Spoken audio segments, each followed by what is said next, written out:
cats, dogs, chickens, cows, even horses.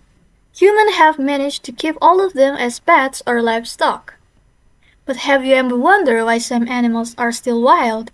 Why can't we just domesticate every animal on Earth? The short answer is that not every animal is compatible with human life. But the real story is much more interesting. According to historians, animals that can be domesticated tend to share a few important traits. First, they're not picky eaters. If an animal only eats one specific food, keeping it alive becomes expensive and difficult. Second, they can breed in captivity.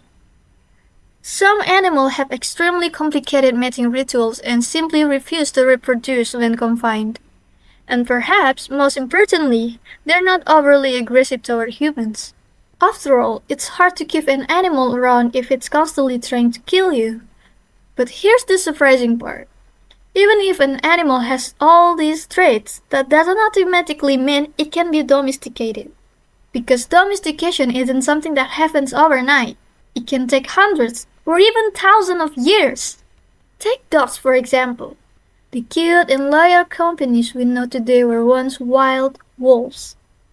Thousands of years ago, some wolves began hanging around human settlements. The less fearful ones scavenged leftover food from humans.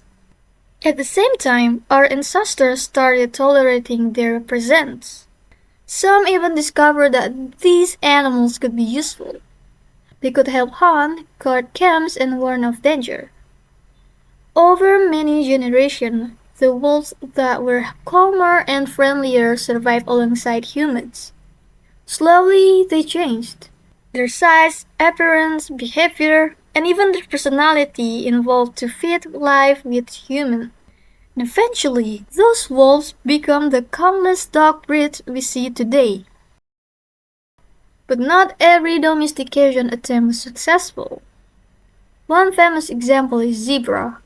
Humans once hoped to domesticate zebra and use them instead of horses, because zebra are naturally resistant to diseases that often kill horses.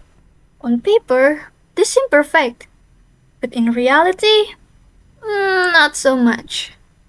Zebra are notoriously aggressive, unpredictable, and extremely difficult to train.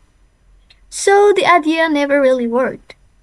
Some people even try crossing zebra with donkeys and horses to create stronger working animals.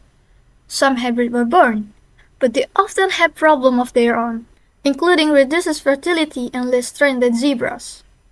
Once again, nature wasn't willing to cooperate, and that brings us to an important lesson.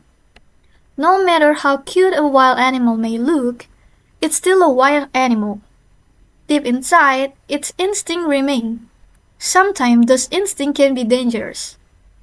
But the fact is, even today, many people still keep exotic animals as pets and capture them from their natural habitats.